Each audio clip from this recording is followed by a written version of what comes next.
Assalomu alaykum, hurmatli radio anglag'uvchilar. Adabiy anglatish programmamizni anglashinglarni qarshi olamiz. Bugungi programmamizda yozuvchi Abdurahim O'tkirning Xinjiang xalq nashriyati tarafidan nashr qilingan Uyg'ongan Zimin nomli 2 qismli tarixiy romanining 1-qismining davomini anglatamiz. Bu yer yutqurlarning zulmidan qutuladigan ish bo'lsa, baratma jengi barg'ay. Men bu yolg'iz o'g'limni o'ltaga tutdim.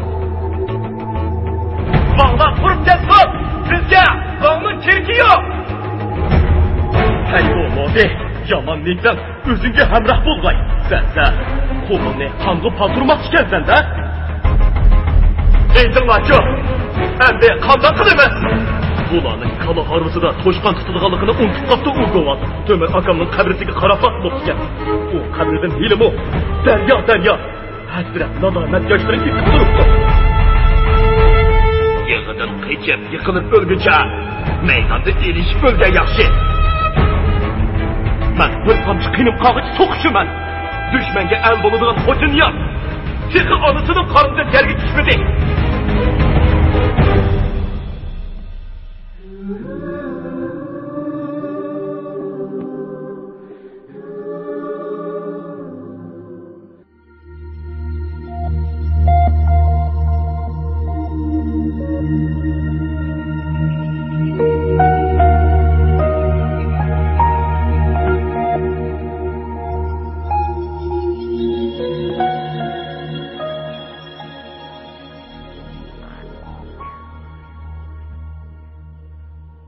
Nefis ap-ak qar bilan qoplangan dasht bayovonda xuddi yo'g'on bir qora yilondek uzundan uzunga so'zilib ketayotgan bu qo'shinning quyruqi tarafida egiz ko'rpi tumoqlarini cho'kirib kiyib olgan ko'k-ko'z, siriq soqol rus soldatlari o'lja g'animat bilan to'mpaygan qo'yinlarini pat-pat silab qo'yib, o'ynoq otlarning ustida mag'rur o'ltirishadi. Shingsay bo'lsa, eng oxirdagi 2 mashina bilan bir qatorda ketayotgan yuk mashinasining kabinkasida siriq budur chashliq shofir bilan yonma-yon o'ltirib, o'ng qo'l tarafda qilayotgan egiz qarliq tog'lardan ko'zini uzmay xiyol surdi. Shingsay asosiy qo'shinni boshlab ketgandan keyin bosh qo'mondon Li Xayru endi qo'zg'olonchilar shaharga hujum boshlaydi degan andishida ishning oldini olish uchun 10,000 jing un, 1000 sarpul va yana bir muncha sovg'atlar bilan taqqa elchi chiqarib yorishib qilish taklifini o'tirg'a qo'ydi. U birar yildan buyon goh tirkishib, goh qechib, bo'libmi ochliqdan qattiq qisilib, hech holi qolmagan qo'zg'olonchilarga bu taklif yoqdek yoqidi deb o'ylaydi. Bu taklifni qabul qilish qilmaslik to'g'risidagi kengash vaqtida Sali to'rg'i boshliq kishilar endi liderim bizni sita olmoqchi bo'ptimi? Bizning xonimiz shundoq arzonmikan? deb yarishishga zodi qo'shilmadi. Biroq Hoji ish kutmagan yerdan chiqib yarishish tarafdori bo'ldi. Bu nima qilganlari? Hoji al-yurt bak tasqilib ketdi. Yigitlarning mo jini to'mir emas. Palta tushguncha ko'tak dam opdi deb bizga mo bir oz orom kerak. Liderimning niyatini mo tushunib turibdiman. deganga o'xshash gaplar bilan Sali to'rg'ilarni qoyil qildi va cheriklardan o'lja olgan ko'ni miltiqlardan 20 talni yarashqanlikning belgisi qilib elchilarga avatdi-da. Liderimga aytinglar.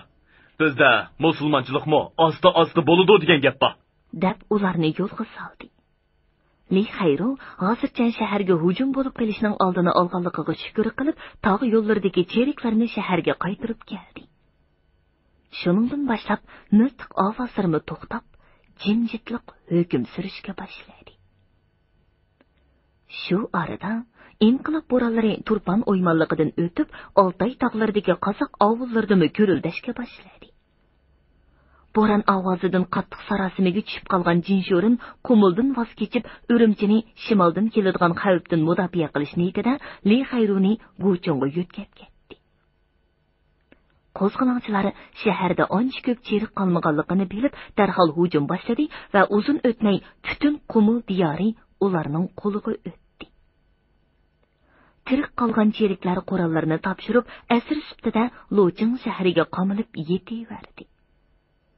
bozor rayoniga joylashgan Xanzu puhralar Endi Chantola bizni qirib tashlaydigan bo'ldi degan andishada qolgan edi.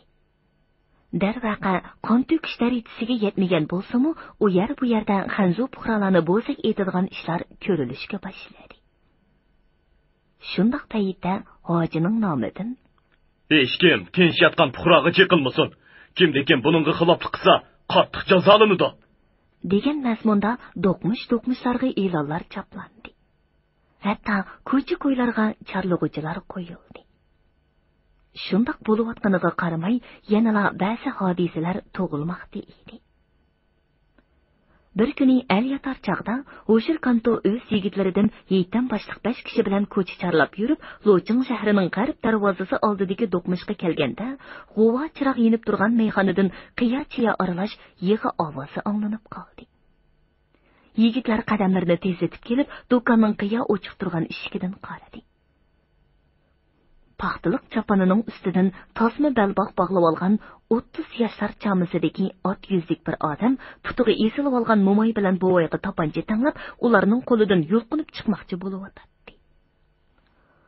Mo'moy bilan bo'voy bo'lsa, bir nimalarni deb noli faryod qilayotdi. O'shir Kanto bir qarabla u odamni tanib oldi. Bu Bashirning lukchaklaridan Emin So'zuq edi. O'shir Kanto yigitlari bilan darhol do'konga bostirib kirib, jidalni bosdi va Emin So'zuqdan nima bo'lganligini so'radi. Emin So'zuq javob berish o'rniga qaytishga urindi. Yigitlar to'sqanda u neri turish, bo'lmasa o'q chiqaraman deb ularga topancha tangladi. Yeytam uning qo'liga chaqqonlik bilan birini tepib, topanchisini yerga tushiribdi va hoy-to'y deguncha yigitlar uni bog'lab oldi. Uning og'zidan gupildab haroq purab turibdi. Yeytamning ancha-muncha Xanzucha biladiganligi asqatdi. U yiliqi bo'voydan gap so'rab ahvolni aniqladi. Ma'lum bo'ldiki, Emin So'zuq bayardan beri haroq ichib o'tirib, ularning qiziga yomon ko'zi bilan qarashga boshlabdi. Qiz uningdan qochib do'konning ichkarisidagi yotoq uyga kirib ketibdi. Bir ozdan keyin Emin So'zuq beshim og'riyotdi, ozroq orom elib olay deb yotoq uyga kiribdi-da, qizga zo'rlik qilishga urinibdi. Qizning aslida yurak og'riqi bor ekan. U qattiq qo'rqib ketganligidan hushsizlanib yiqilibdi va shu hamon jon o'zibdi. Emin So'zuq buni ko'rib qochmoqchi bo'layotganning ustiga bular kirib qoldi. Yigitlar darhol chiroq ko'tarib ichkariga uyga kirdi. Darvaqa 17-18 yoshlardagi bir qiz qonda so'zilib yotadi. O'shir Kanto uy egallariga xotirjam bo'linglar, bu lukchak cho'qin o'z jajisini yeydi deb qo'yib, Emin So'zuqni hojining shtabiga haydab kelib, Mirul Marganga topshirdi. Mirul Margan ahvolni hojiga ma'lum qildi. Atsi deganda hoji bir turkum odamlar bilan vaqa yuz bergan yerga ot choptirib keldi. Meyxona oldiga birdamdala nurg'un odam yig'ilib ketdi. Hoji o'z to'ngchisi orqali yiliqi bo'voy bilan mo'maydan bir qo'ri gap so'rab, qizning jasadini ko'zdan kechirib chiqqach, Emin So'zuqni shu meyxonaning oldida hammaga qartib turib, o'z qo'li bilan etib tashladi. Ondan yigitlarga buyruq berib, meyxonadagi hamma haroq to'nglarini chaqtiribdi. Boshqa meyxonalarni taqashga buyruq berib, shtabga qaytib ketdi. Bu vaqa birdamda butun shaharga pur ketdi. Bashir bo'lsa, kechichi o'ynagan mashrabning hordiqi bilan texi uxlayotdi. Qo'lchamoqlari uni uyg'otishga petinolmadi. Tushga yaqin uyqudan bosh ko'targan Bashir o'zining yaqin kishisi Emin So'zuqning hoji tarafidan etib tashlanganligini anglagan hamon unda qurolliq odami bilan hojining shtabiga ot soldi. Shu topda uning qapoqlari mushtdek ishib, ko'zlari qizarib ketgan. Chiroyi bo'lsa, shamolda qechishib ketgan jigardek bo'zirib ketgan edi. U hojini ho'ylida uchirtib, otdan tushmay turib mundaq dedi. Bu nima qilganlari? Mening odimimni mendan beso'roq etib tashlaydigan huquqni o'zlariga kim berdi? Ha, mundaq deysizlar. U xotin taloq o'zlarining odamlarmidi? Voy isit. Buni bilgan bo'lsam, o'zlarini chilitib kelib, ko'zlariga ko'z tutirib etib ekanman. Hey, bu nima deganlari? Bir Xitoy qizi uchun bir mo'min musulmonni, ya'ni kelib, qo'liga qurol olgan, butun boshliq bir yigitni etib tish qaysi kitobda bor? Mening kitabımda ba, mening. O xotin talaq musulmon mikan texi? Musulmon bo'lsa haraq ichib olib, xalqning qiziga zo'rlik qilamdi. Yigitmish texi. Yigit bo'lsa, o'zini jangda ko'rsatmay, qo'lida bir tal ko'saymi yo'q, tinch yotgan puhraga o'ktamlik qilamdi. Biz nima deb inqilob qilgan? Buni bilamsiz? Bashir qizirib tatirib yerilg'udek bo'lib ketdi. Yo'q, men xunga xun olmay qo'ymayman, deb qo'lini belidagi tapanchasiga uzatdi. Biroq hojining tut bulomodini deb buyruq berishi bilan yigitlar o'qdek etilib kelib Bashirni bog'lab oldi va uning yinidagi odamlarni qurolsizlantirdi. Orqadanlar hojining buyrug'i bilan Bashirning qarorgohi qo'rshivilinib, butun qurol-yaroqlar tortivilindi. Kechqurun Sali Do'rg'a va Qosim apandilarning orig'i tushishi bilan bog'liqdan bo'shatilgan Bashir talab tashlangan ishtek soltib, asta o'z makoniga mangdi. Shu voqealardan keyin hamma haqtigudek hojiga ishonch bilan qarab, yurtni mushu odam so'rsa tinchlik bo'lg'udak deb turganda u Yusuf Tayjining qishig'i keldi. Yusuf Tayjining shahardagi o'rdasimi allaqachon kuyib vayron bo'lib ketgachga, u o'zining shahar sirtidagi birdan-bir saqalgan bog'chisiga joylashib olgan edi. Qiyri Tayji o'rik o'tini qisartib turgan naqshlik mo'rining oldida hoji bilan yonma-yon o'ltirib, hol-ahvol so'rashgandan keyin, imin so'ziq bilan Bashirga ko'rilgan choradan nihoyatda mamnun bo'lganligini aytdi. Allah bizga nusrat ato qilib, yurt o'z qo'limizga o'tdi. Endi yurtni obdan so'rab, ahli puraga osoyishlik yetkazishingizga imonim komil. Hoji yo'g'on olqonlarini o'tqa qaqlab o'ltirib, mundaq dedi. Men Tayjibek hojamning oldiga mushiga puchun kelgan. Inshaalloh yurt qo'limizga o'tdi. Endi bu yurtga o'zlar oti bo'lmasili bo'lmaydi. Sizchi, sizdek bahodir g'ozi, g'olib sarkarda turgan yerda bizdek qiyralarga nima ish bor? Yo'qsa Tayjibek hojam, men jang qilishni bilaman. Yurt so'rash mening qo'limdan kelmaydi. Uning ustiga turpalliq qarindoshlarni qo'zg'ilib ketibdi. Men ularning qishig'i chiqmasam bo'lmaydi. O'za yurtga oti bo'lmasalar, yo'lvoz atili anshidin yinib chiqib, Bashir bilan ikkisi qumulni beshig'i kiyib olarmikan? Uni shu vaqt ko'ramiz. Ammo mening yurt so'rg'ichligim yo'q. Bunda qishlardan ko'nglim qopdi. Zaman tezroq tinchsa, haramga safar qilib, ulug' yerlarni tavof qilishga boray da'votaman. Shuning bilan gap tugadi. Hoji g'amkin xo'shlashib qaytdi. Aytsi yana hojining nomidan 12 tog' va 5 shaharni burunqi do'rg'ular so'raydi. Da'vo dastak ishlari shariat hukmi bilan bo'ladi. Xanzo puhrolarni o'z ichidan tayinlangan bozor beglari bilan Shanzonglar boshqaradi. degan mazmunda ko'chalarga e'lon choplandi. Hojining o'zi bo'lsa, Sali Do'rg'a boshliq kishilar bilan birlikda shaharning bir manzil g'arbiga joylashgan Ostona degan yurtni qarorgoh qilib, qo'shinni ratlash va to'liqlash ishiga kirishib ketdi. Uning shaxsiy mulki bo'lgan qo'shtikan korizi shtab uyi qilindi. Yalang'ochlanib qolgan suvodan teraklari orasidagi bu kang hovlining atrofiga necha o'nlagan kigiz uy va chedirlar tikilib ketdi. Har ehtimolga qarshi Urumchi yo'liga qarovullar qo'yilgan edi. Ular kunduzlari egizdo'ng va turalariga chiqib atrofni ko'zatsa, kechalari otliq yurib charlash elib boradi. Bir kuni tush mezgilida nefis qor bilan qoplangan dalaning kun petish tarafida, ya'ni Urumchi tarafdan to'p-to'g'ri Ostonaga qarab oldirash kelayotgan bir to'p otliqning qarisi ko'rinib qoldi. Ular cheriklarga o'xshamaydi. Biroq ba'zilarining mo'risida miltiq esiqlib turganligi ko'rinib turadi. To'g'niya so'r ularning nima odamlar ekanligini bilib kelish uchun darhol bir to'p yigit bilan dala tarafga ot soldi. 17-bob. Yalqontog' etikida bo'ron. Uchqundan yanar yalqon. Asi Pushkin. Turpan o'ymonligining shimolida g'arbdan sharqqa so'zilgan bir tog' bor. U xuddi cho'chaklarda aytilganidek qattiq janglardan keyin hordiq elib yonboshlab yotgan Müstellik, devi qomat bir afsonaviy palvonga o'xshib ketadi.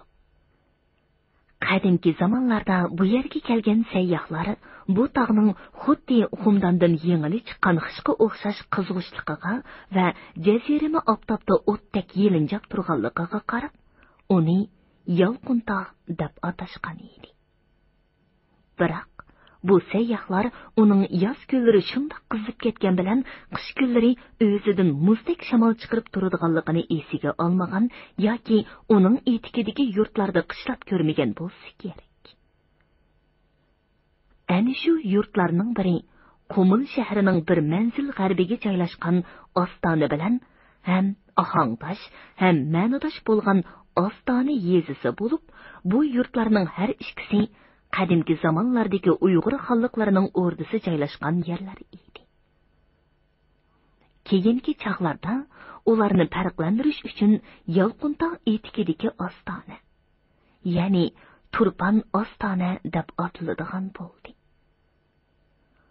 Turpan shahri bilan Pichan o'ttirsidagi cho'ng g'arbiy yo'limi shu yezining o'ttirisidan o'tadi. Yolqintog' tarafdan kelayotgan qish bo'roni yalang'ashlanib qolgan dal daraxtlarning shoxlarini lingshitib, ozganlarga tiqilib qolgan g'azonglarni parishon uchirib yurgan kunlarning birida shan yomulining olib aldoq tayoq ko'targan 3 yasovuli, kiyimlari juz-juz bo'lib ketgan 10 necha odamni arg'amchi bilan qo'llaridan bir-biriga chetib, shahar tarafga haydab ketyotdi. Ularga so'ngdishib ketayotgan 2 otliq cherik bir nimalarni deb pat-patli varqirishib qo'yadi. Cheriklar varqirgan seri yasovullar yilqi odamlarni tayoqlari bilan urib, turtib, chapsan mengishga oldiratdi. Osmon palakka ko'tarilgan chang to'zon ichida 100 dan oshiq odam ularni noli faryod bilan uzatib ketyapti. Ularning yerimi degidek hosi tutgan buvaylar, oq lichaklik mo'maylar, yosh xotin qizlar bilan ushshaq bolalar edi. Qumul qo'zg'olonchilarini bostirishga borgan cheriklarni ochliq va yem-xashak bilan ta'minlash uchun Jinshurin hukumati Turpan, To'qsun va Pichan xalqining ustidagi bojsiliq, olvon yasoqlarni necha hassalab ko'paytirdi. Uning ustiga Bekshoyolar yurt xalqidan bu siliqlarni yana bir necha hassa ko'paytib yig'ib oladi. Buni ostab, yurtdan yig'ib elingan ochliq va yem-xashakni Qumulga to'shib berishmi dehqonning ustiga tushadi. Shunday qilib, Qumul bilan Turpan orlig'idagi dasht bayovonga so'zilgan 10 necha kunlik yo'lda harva va ot uloqlar xuddi yesibdek tiqilib ketgan edi. Bo'libmi Sanjapa, xalq tili bilan aytganda Sanjapa degan shamol eg'izida yuzlagan odam va minglagan ot uloqlarning jasadlari qilin qumlar ostida qolmoqda edi. Boyiqi qo'llari bog'liqlik kishilar bo'lsa, ana shundoq boj siliqlarni to'layolmagan yoki Qumul yo'lida ot uloqlardan ayrilib, yolg'iz beshi bilan qochib kelgan ostonaliklar bo'lib, endi shu gunohi uchun shen yomulining suluxxonasiga haydilib ketayotgan mahbuslar edi. Ular shimoldan janubga so'zilgan uzunchoq mahallaning o'ttirisiga yetib kelganda, orqasidan 2 otliq kishi oldirish kelib, to'pning oldida to'xtadi. Ularning biri bultur kechkuzda Maqsud muhitini Xo'janiyaz hojining oldiga boshlab borgan yiliqi egiz bo'yliq, siriq soqol Habibul O'chi edi. U yilimi malli chekman to'ni ustidan qora poti bilan belini mahkam bog'lab, qamchisining sepini egarga tirab, chilon to'riq ustida mag'rur o'ltiradi. Yana biri 25 yoshlar chamisidagi oq siriq kelgan egiz bo'yliq, summatliq yigit bo'lib, ostonaliklar bu qora otliq yigitni O'g'loqchi Mansur deb ataydi. Yasovullar bilan cheriklar bu ishkaylarning hech bir tap tortmasdan to'pning oldini to'sib turganligiga hayron bilan qarab qolishdi. Yiliqi mahbuslar bilan xalq to'pi bo'lsa, bu o'ziga tonish kishilarning mundaq tug'ishli harakatidan bir nimani sezgandek ularning og'ziga talmirib qarashdi. Ularning har ikkisi cheriklarga tinsiz yiqilishdi. Cheriklar bu notanish kishilarga qarab texmi hayron bo'lishmoqda. Shu arada Habibul ovchi qaddini ruslab, "Ay, qarindoshlar, anlamadinglarmi? Xo'ja Niyoz hoji pichonga chiqdi. Cheriklarni surtoqay qilib, ona-monasini ko'ziga ko'rsatdi." O'g'loqchi Mansur uningga ulabla mundaq dedi. "Vaq, yetdi. Bo'ynimizdan bog'lab olsa, qo'yning qo'lsida jim turamdoq." Nima gap bo'layotganini tushunmay hong'iyib qolgan cheriklarning biri yiliqi yasovullarga qarab, "Bular nima deyotdi?" Yasovullar og'zini ochqicha o'g'loqchi Mansur, "Ha, nima qarab tursizlar?" dedi-da, yenidagi cherikni bo'ynidan qisqan peti egardan yo'lib olib, qo'lidagi miltiqni tortib oldi va o'zining miltiqi bilan o'zini joylayotdi. Habibul ovchi bo'lsa, ikkinchi cherikni qamchilashga boshlagan edi. Bosh ko'zi yerilgan cherik qechib yurib bo'ynidagi miltiqni elib ulgurguncha, o'g'loqchi Mansur boyiqi cherikdan tortib olgan miltiqning takkisini besavatdi. Bu cherikmi otdan g'ulab tushdi. Aran turgan xalq to'pi xuddi bir tal sarangi bilan o't elib ketgan benzin to'ngidek portlab ketdi. Qo'llari bog'liqdan bo'shatilgan mahbuslarmi ursuqda varqirishayotgan to'pga qo'shilib maydonga itildi. Yiliqi 3 yasovul chepib kelayotgan bir to'p yilqining tuyoqlari ostida qolgan paqadek mijilib ketdi.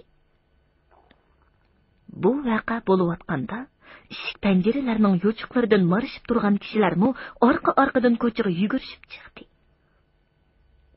Shu arada chashlari mursiga tushib turgan, beshiga o'ngib ketgan qizil quloq kiyib, qo'liga hosi tutgan bir qora soqol kishi to'pning oldiga dingoqlab kelib, "Hay xaloyiq, men qaranglar!" deb varqiradi.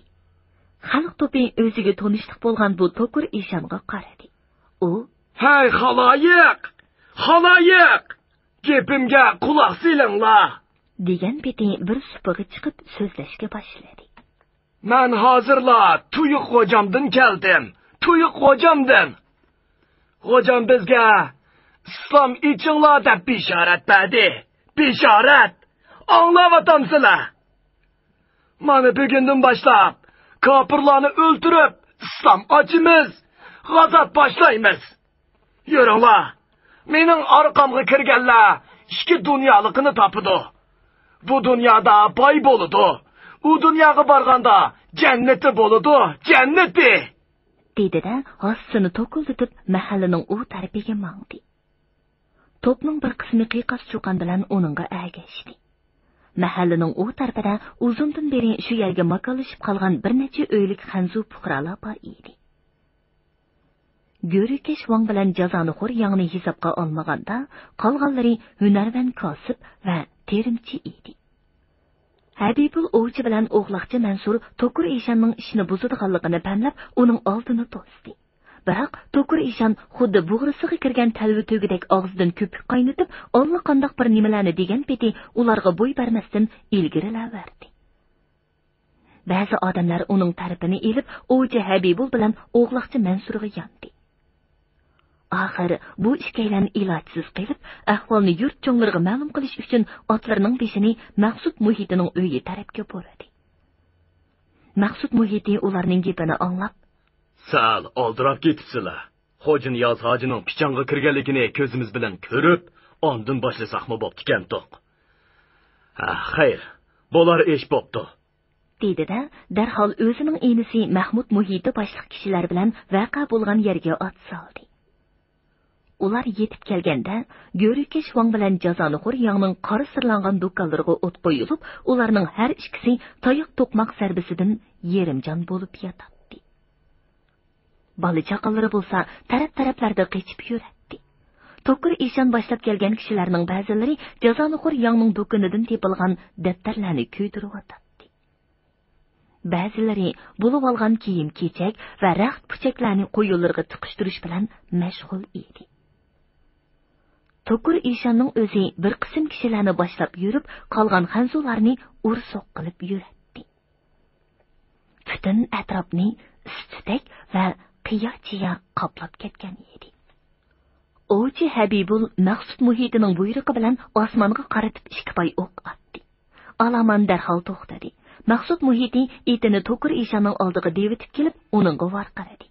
Hey İshan, nima qilib yuraysiz? İslam ichivatimiz. Turpanda İslam ichilib bo'lg'ini necha yuz yil bo'lib ketdi. Yana nima qilmoqchisiz? Bu qilayotganinglar yo'lsizlik emasmi? Hey, qandaqchi yo'lsizlik bo'ladi ekan? Jazoni xor bilan go'rokashning adibini berganimiz yomon bo'ptimi? Bu Xitoylarning bizga qilg'ini ozmi? Jazoni xorlik bilan go'rokashni yo'qotish uchun avval shundoq ishlarga yo'l qo'yayotgan mustabid hukumatni yo'qotish kerak. Ma'qul. Avvalani o jazoni xor go'rokash deb uribsizlar. Ma'u to'mirchi ustini nimishqa ursizlar, ha? U nima yomonlik qildi? Oti bo'zidan tortib o'rg'oq palto so'qib berib yomon qildimi? Omo 360 kun ishlab aran o'tayotgan ojiz puhra emasmi?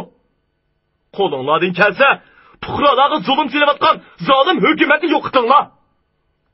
Qo'lida qurol yo'q tinch puhraga tegmanglar. Avi İshanga o'xshash odamlarning kayniga kirmanglar. İshanam, qilisiz. Tokur İshanning soyasimi ko'rinmaydi. Shuningdan keyin Maqsud Muhiti yiliqi jazonixo'r bilan go'rikashning bulab ketilgan ot harvallarini toptirib kelib, ularni bola-chaqanglar bilan shaharga ko'chib ketinglar, dedi. Andin o'zi qarab turib, to'mirchi usta Sungchisan boshliq 4 oilani o'zining hovlisiga ko'chirib keldi va atsi Xo'janiyaz hojini qarshi elish uchun bir turkum kishisi bilan pichonga yurib ketdi. Biroq hojining pichonga chiqqanligi yolg'on edi. Pichonni ma'lumotdan qilayotganlarmi hojining odamlari emas, Majumyingning qoldiqlaridan Mashiming boshliq 20 necha odam edi.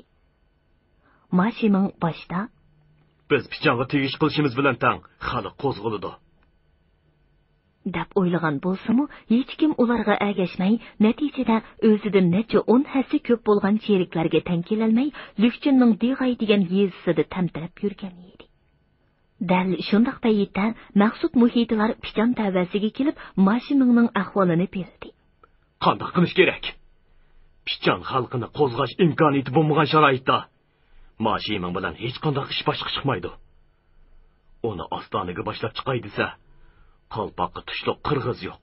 Boshlamay desa, o'ji Habibul bilan o'g'loqchi Mansur bosh bo'lib, Ostonadagilar ishni qo'zg'ab qo'ydi. Endi Turponniki cheriklar cho'qim o'ch ilishqi keladi. Deb bir muncha boshqa turgandan keyin oxir Mashimingni Ostonaga chaqirg'izdi. Bu taklif uningga yog'dak yoqdi. Degandeklar, oradan 3 kun o'tganda Turpondagi cheriklarning boshlig'i Mavlujang Ostonaga 100 necha kishilik jazo atirdi avatdi. G'azablangan Ostona xalqi o'z tili bilan aytganda urqaltak, so'qqaltak qilib bu cheriklarni bir necha soatda pak-pakiz yig'ishtirib va bir muncha miltiq g'animat oldi. Bu g'albidan ruhlangan Turpan, Pichon, To'qsim dehqonlarimi orqa-orqadan qo'zg'alib, yaramliq yigitlarni Ostonaga avatdi. Muhitlarning hovlisi qo'zg'alang shtabi bo'lib qoldi. Shuningdan boshlab inqilob bo'ronlari kun sayin ulg'ayib, butun Turpan o'ymonligini qoplab ketdi. Shiddatli janglardan keyin Turpan shahardagi cheriklar taslim bo'ldi. Guchung va Urumchi tarafdan yordamga kelgan cheriklarni bo'lsa, bu shiddatli bo'ron xuddi qamg'oqdek uchirib, ajal ozganlarga tiqavatgan edi. G'alba ustiga g'alba qozonib, Orslondek g'ayratga kelgan qo'zg'olonchilar Maqsud Muhitining qo'mondonligida 1933 yili yanvarda Pichonga yurish qildi. Biroq Pichon mudofaasi nihoyatda ching edi. Uning ustiga Pichonda zamonaviy qurollar bilan qurollangan oq o'rus soldatlarimi bor edi. Qo'zg'olonchilar 12 kecha-kunduz shiddat bilan hujum qilib, bu shaharni yanada ololmadi. Dal shu chaqda Shingsay bir necha ming kishilik qo'shin bilan Qumuldan kelib, qo'zg'olonchilarga qattiq hujum boshladi. Dushman tarafning top zambirak, Bronovik va hatto aeroplan bilan qilgan bu hujumiga bardoshlik berolmagan qo'zg'olonchilar Pichondan chekindi. Hatto Turponni qo'ldan berib, To'qsunga ketdi. Turpan shahri lovuldab turgan o't dengizi ichida qoldi. Ajal qo'yunlari xuddi bir to'p g'avjir qovondek udul kelganni urib so'qib, dastlab yonjib, ko'ch-ko'ylarni qonga bo'yashga boshladi. Qilin tulki juvug'i o'rlab olgan Shingsay shaharning sharq tarafidagi egiz munar ustida burtini pat-pat silab qo'yib, bu manzirini tomosha qilgach, atrofni kuzatmoqda edi. Uning bo'ri ko'zlari birdil yolqintoqqa tushdi. U bultur qish oshu tulki juvisi bilan qumuldagi lo'ching sepili ustida turib shimolga qaraganda, egiz qorliq tog'lar uning ko'ziga hayvatlik oq ajdaho bo'lib ko'ringan bo'lsa, amdi yolqintoq tizminlari qaytirma hujum paytini kutib, yer beg'irlab yotgan arslondek ko'rinib ketdi-da, uning badani so'q suv tekkandek shurkunib, rangi tatirib ketdi. Yo'q. Bu g'albi bilan gollanib qilishga bo'lmaydi. Turpalliqlar ichidinmi xo'jin yozlar chiqmaydi deb jimiyt olaydi. Ofatni tüp yıldızdan qurtishning amalini qilish kerak. Avval shahardagi gumonliq unsurlarni tozalash, ondan to'qsonga yurish qilish lozim. Esyanchilar to'qsonga to'planib, nimalarni qilyotdi ekan? To'xta, buni bilmay bo'lmaydi. Darvaqa to'qsonga chekingan qo'zg'olonchilar endi qanday qilish kerakligi to'g'risida bosh qotirmoqda edi. Ular hozircha qora shahar tarafga yo'tkilib turib, Qumuldan Xo'janiyaz hojilarni boshlab chiqish kerak degan qarorga keldi. Shu qarorga binoan Mahmud muhiti bilan Mashiming qo'shinni qora shaharga boshlab ketdi.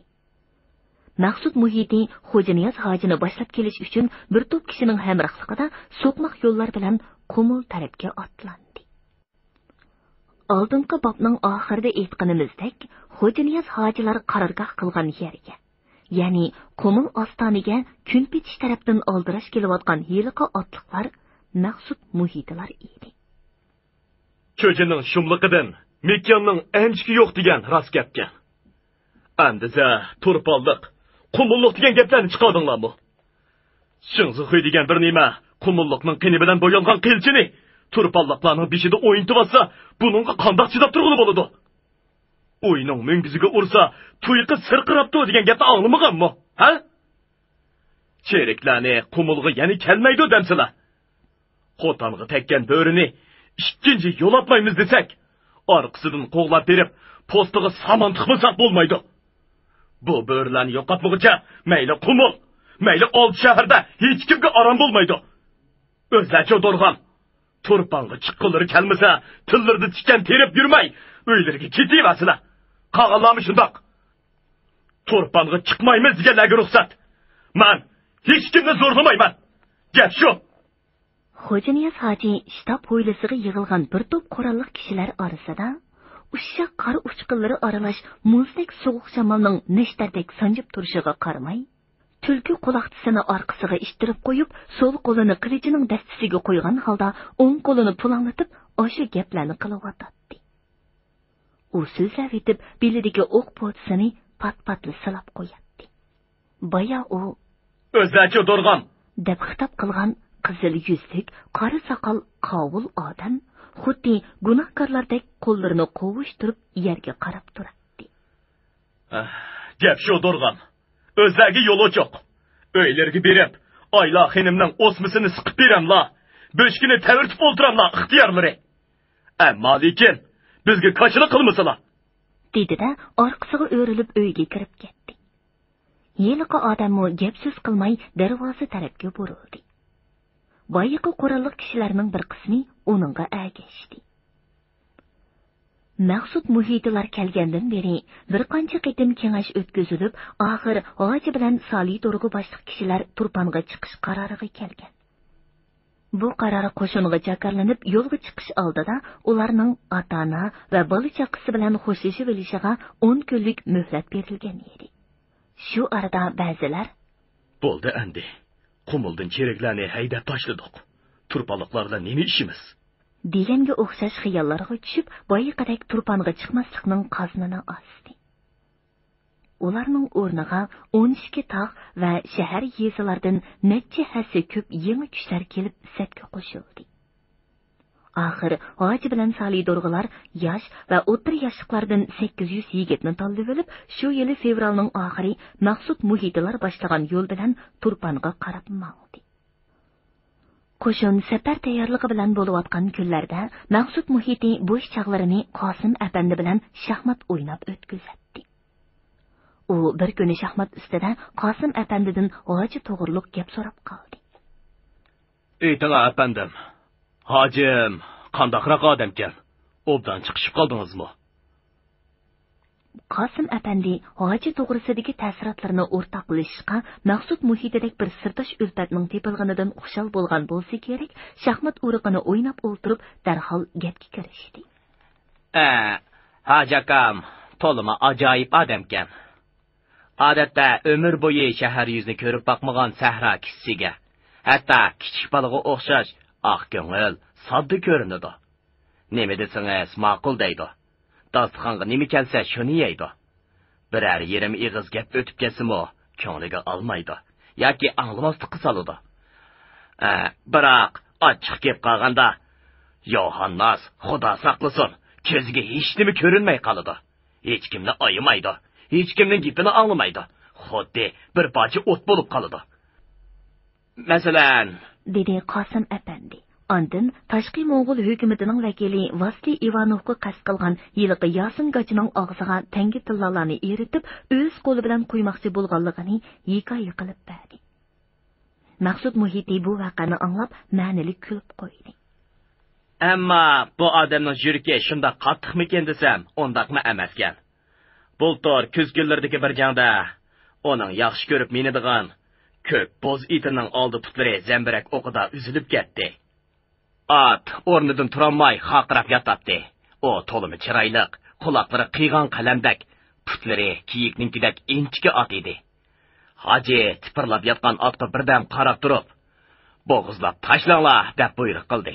Biroq yigitlarning hech qaysisi pichoq surkashga jur'at qila olmadi.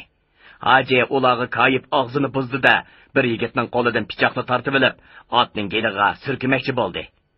Ko'k bo'z otning xuddi bo'tchoqninkidek qop-qora ko'zlaridan yosh yiqiyotdi. Hojining qo'llari titrab ketdi.